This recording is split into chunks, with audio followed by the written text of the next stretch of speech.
deeply, deeply honored by this honorary degree. And I want to thank the students because I understand you voted it for me. Now, I know that there are many parents back there who are celebrating this day because they probably thought for years that it would never arrive.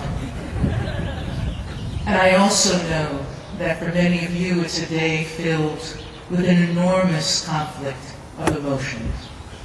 The sense of accomplishment, of having finished the hard road, but also a sense, perhaps, of a little fear. What lies ahead? Well, I thought I'd spend a few minutes talking to you about what my road has been like, the fact that I have lived my dreams, and the lessons that I've learned in that process.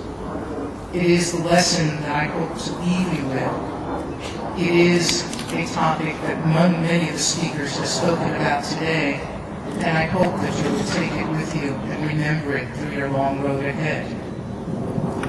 About 6 years ago, I was given a private tour of the White House by a Department of Justice attorney. I had seen the White House out of a window in an executive building interview with DOJ officials during my circuit court nomination. I mentioned during the interview that I had never gotten to the White House because each time I intended a public visit, some world event had intruded and canceled the tour. Now, it is impossible to describe in words what that afternoon visit to the White House was like for me. I was overwhelmed. As you've just heard, I grew up in the South Bronx housing project. I am the child of first-generation immigrant Puerto Ricans to New York City. As I was growing up, none of my cousins in New York had yet graduated from college. I was, however, a child with a dream. I dreamt first of graduating from college. I was precocious enough to dream even of going to law school. I hoped to become a prosecutor, and believe it or not, at a very young age, I even imagined that someday, maybe, if life was really good to me, I would become a judge. The only kind of judge I knew then was a criminal court judge, because my only exposure to the law was from television. And then Perry Mason was the only TV lawyer. Well, that afternoon, 6 years ago in the White House, I realized that I had lived my dreams. And more incredibly, I had far surpassed them.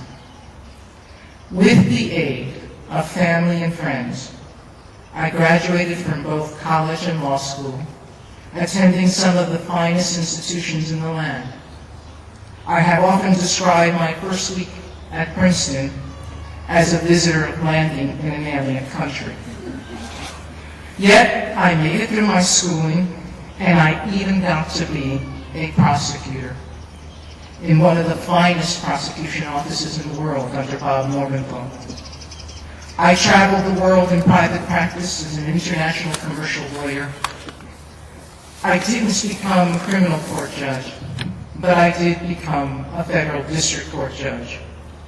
And during my White House tour, I was considered and have subsequently become a United States Circuit Court judge. It is humbling to be a part of one of the greatest courts in this country. Walking the rooms of the White House on a private tour, I was speechless and felt privileged in the most extraordinary way. Few people can say that they have lived their fantasies in the way I have.